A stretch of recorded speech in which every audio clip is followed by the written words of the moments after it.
Beautiful butterflies and birds with a beautiful sunset is all that is needed to calm down. Meal is ready, boys, said Maya, the wife of Raphael and the mother of his children. After the dinner, all went to sleep, but Raphael couldn't sleep. His mind was filled with the thoughts of his childhood. He was just in a state of joy when suddenly, a flashback of he and his grandma flashed in his mind. His grandma telling him a random saying, "The door to heaven can also be done with a script." He was 13 back then. He still remembers the calm and silent expression on her face, which made him accompany grandma in that silence. That silence made him believe what grandma said. So now, him being lost in his thoughts got him scared when Maya's alarm woke up with her alarm clock sound, and it was 4 a.m. As it was winter season, there was still 4 more hours for sunrise. He went for a walk. He made a plan. He planned for a solo vacation where he will explore and go for a deep research on what his grandma said. He couldn't control the overlying curiosity, and at that moment of time, he would accept to die for knowing the answer of what his grandma said. He left the village, he left his family, and didn't plan for a return.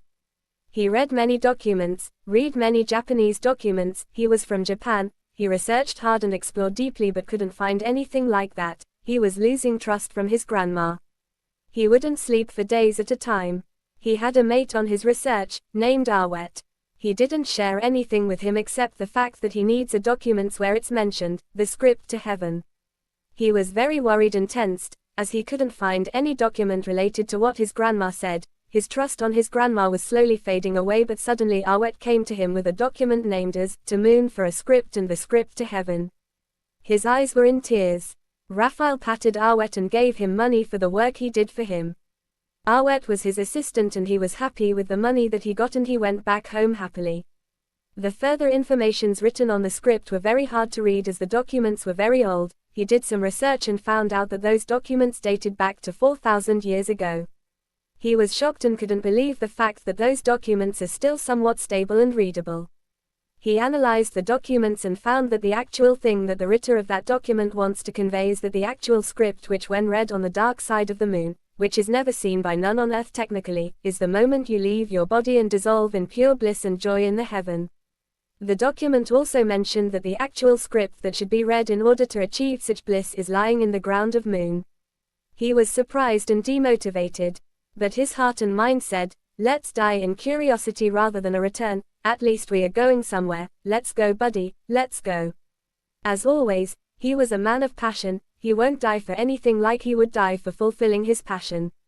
He didn't have enough money to go to the moon, so he built the rocket. I know it sounds like I am kidding, but you can trust me, I am not kidding. Let's see how he did that. He worked as a pilot for 4 years and became a millionaire, then opened a company named Force Station, and then within a year, that company became billions of dollars company, and finally he got a space rocket. A very efficient, well-working, safe and strong space rocket. He planned to leave Earth and finally go to moon for his mission, and so he did. His final moments before leaving for moon were where he realized that he has done a lot for the truth he wanted to know. He patted himself for getting himself till that point. He settled in the rocket. The countdown started, and when finished, his heartbeat got faster than ever. After a minute or so, he could see the Earth and the space too.